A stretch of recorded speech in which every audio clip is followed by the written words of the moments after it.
Y'all, I don't know what's doing this, but I don't know if I accidentally hit a button on my camera, but it just cut off and we weren't not like 30 seconds in. So I don't know if I'll use that or not. But bottom line is, I probably will. And it'll just be a short one. Because I just squished out this, which is my Rock #1 Anti-Wrinkle Treatment. And this is a moisturizer, and it has retinol in it to help turn over dead skin cells. And that's all that I had left. By the way, it smells really good. So I just put this all on my skin. I kind of avoid the eyes, right? I go right under it, right here. Not in my bags, but right under them. And I do go over my lip, but try to do like that when I'm talking so that it doesn't actually hit my lips. Your lips and your under eyes are super, super sensitive and thin. Let me get up here on my forehead especially. Right there in those wrinkles and the little Evans and the ridges is what I call them. Go all the way up to the hairline, especially on either side right here at your temples. And then you can come around to your crow's feet, and then I cross over and go down my throat. I cross over because it's easier to go down my throat with the opposite hand than the same hand. It's just easier to go that way than that way. So, and we're just going to use that on the throat. And any leftover we'll use on the back of my hand just to have a nice little moisturizer on my hand. That's the end of that, and I will, let me wipe off. I got my little trusty cloth over here, and I'm going to wipe my hands off. But this is one that I will tell you guys that I will definitely repeat. So I got to go get that today. And my hairspray, which is Redken Take 32. I need to get some more of that because I feel like that's one of the few hairsprays that really holds my hair. But it has got a lot of buildup, so you have to wash your hair almost every day, and that's not great for your hair either. So it's always a quandary. But anyway, so what I was saying in my other video before it so rudely cut me off was that as I talked to you, I had some Bible study time with the Lord today. And I had originally gone to look for the scripture, Job 12:10, but I couldn't think of what was that scripture again. So I was looking at 10:12. Or what was I? Wait a minute, where was it? Hold on, and I'll tell you. But because I couldn't find it, and this is good, I just was looking through that same area in Job, and God showed me other things, and I thought I'd just share with you what, yes, it is Job 12:10, and we were talking about how it says, in his hand is the life breath of every creature and the breath of all mankind. What does that mean? Life breath means soul, so that means that every creature has a soul on this earth. So when you say, do animals have a soul? Yes, they do. Do they need salvation? No, they don't. Only the soul of man needs salvation. It was man that listened to another voice, thereby making that voice his God instead of letting God be God. Adam and Eve, their big failure in the garden was to listen to a voice other than God, and that's our failure too. We can't do it, and I'm going to talk to you about that.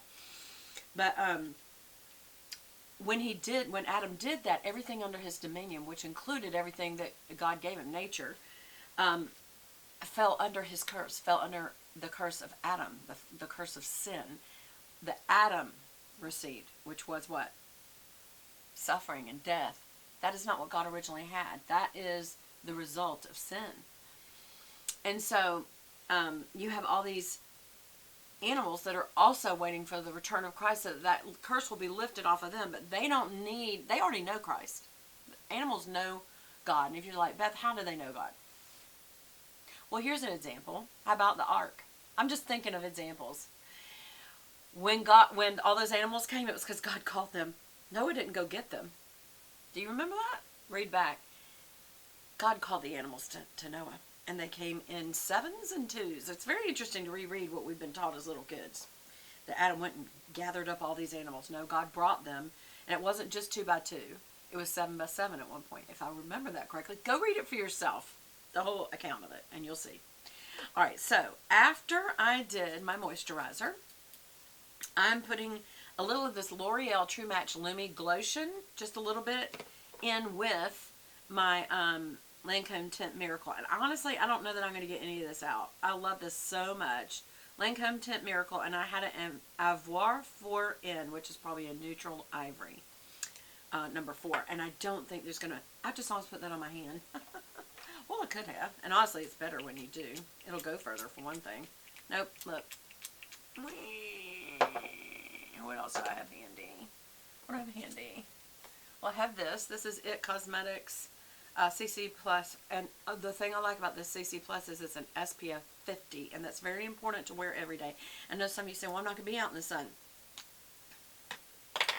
The sun radiates straight through that roof, if you want to know the truth. But I'm just going to do like 1, maybe 2 squirts. And then I'm going to probably, just because that's so little, I'm going to just do 1 squirt of the Lumi. There. Alright. So, and what does this do? It just adds a little bit of glow. That's all it does. And moisture. So, whoops, my hairs. So anyway, while I'm finishing this, I'll just put a little on either side because I want to make sure I get some of the glotion part on. And definitely get that age spots real good. So I kind of get some on either side of my face, but then I go down here to where the age spots are. Not all the young gals do that because they don't need to. But that's why their videos aren't necessarily the same that we would want to watch. No offense, because I think they're great. Love them. But it's just different skin. You don't need all of your concentrated makeup here. That's probably where you need it the least because we have very large pores by now. And so you do have a filler, which we call, what do we call that? We call that primer. And honestly, the step 2 of this Rock Max system is a primer. I just didn't bring it in here. But you don't have to. Oh, y'all, I spilled some on my shirt. Wonder how I should best take that off. Will it just come off? Oh, it did. Good. Okay. So now I'm just going to smooth that out. Little short motions. I'll be very careful by my ear and earring. And chin, under the nose, either side of the nose, and the crooks. And the nosy bone. And then I'm going to use what's left over, which isn't a lot. Is what I put on my forehead, just to bring the color there. But I don't like to use a lot of makeup on my forehead because I don't want to fill anything. Whatever you put on, you're filling in that skin. You're filling it with something. It's laying on top of your skin. Now I'm going horizontal because I already went vertical. And it's just a way to make sure you got good coverage. And then elongate your jaw and go down. But anyway, so what I was saying was, I was looking for that. And because someone had asked me about an animal, were they saved? And I said yes. They can't ask for salvation, and they don't need it. Because they haven't fallen. They're under the curse of the fall from man. And they are waiting. The Bible tells us that nature is waiting and groaning even for the return of Christ so that they can be released from that curse. But it is man that actually sinned. Okay?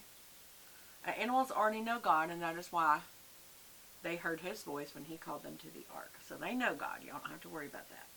They wish we would wake up and realize it so they can hurry up and be released. Okay. So that's what I was looking for. But that's not what I found. And this is what God will do sometimes. If you will, in your quiet time alone with God, by the way, I'm just wiping this off until I clean my brushes at the end of the week. I use just, you can see this is dirty from doing it a couple of days. I just make sure I get off any moisture really good out of the brush. And then I kind of tap it off and reshape it until now if you, some of you don't need to wait. If you have acne issues and any kind of, I have very dry skin and I do moisturize and I do clean my skin every day. So if you have any kind of skin issues in the sense of bacteria, then I would wash your brushes every day. I know that's a lot, right? But if you can wait, you at least need to clean it off. Get what was on it off by really scrubbing it off on a towel. And I use these towels just for, there's a black one, there's a pink one, and there's a gray one that I bought specifically. Let me show you what they look like. I bought them specifically for makeup. And when you go to a hotel, you need to take it with you. Don't use the hotels because it does stain them. They have to throw them away. But I've got a black one. I've got, you can see this one. So see, it doesn't show up as much on this one. Of course, I haven't used it yet. But and once you use these, throw these away every, yeah, you know, I don't always even wait a week. Go ahead and throw these in the wash every 2 or 3 days. You don't want too much of bacteria to build up. I feel like it's wet right there. Okay. So that was the base. So anyway, back to what we were talking about. So I was in some quiet time this morning, just a few minutes ago, before I got on with you guys. God showed me something else because I was looking in Job. I got to where Job is kind of complaining and kind of crying out to God because he's just so confused as to why. Sorry, I'm wiping off my mirror. I can't see. It's got something on it. As to why he's suffering the way he is. And then, of course, his friends come by and say, well, you know, God is almighty, and if you just hadn't sinned, and that's a mistake we can make, by the way, that if somebody's going through something, we judge them as to why they're going through it. Don't ever do that, because we don't know the purposes of why God has either sent or allowed something. And in this case, he didn't send it. He allowed Satan to have full reign with Job, except taking his life. And I thought, why does God put up with Satan like that? There's a reason, and one of the biggest reasons is that God tells Satan, I believe in Job. How would you like if God said, I believe in you? I believe in Beth. It's like, I'm not sure you should, Lord. Well, he should with Job, because Job did come through, but he did whine a little at the end. But he did keep trusting God. He just didn't understand. He's like, I don't know what I've done. I'm trying to think, what sin did I do? What did I do? And it never occurred to him, as it doesn't to us, sometimes what we're going through is because God wants us to. There is purpose in it that we cannot understand. And that is something that Job brings up, that it is beyond your understanding. For you to try to understand it won't work. And so it's best just to patiently trust God. So what do you do in these times? So as I was looking at this, you know, eventually God gets pretty rough on Job and says, hey, stand up and take this like a man. Where were you when I made the earth? Where were you when I made a horse? And he describes the horse. Where were you when I made a Leviathan? Or when I made what was the other big thing he called? A behemoth, which we think it may just been a behemoth. Or maybe it was a really large hippopotamus. Or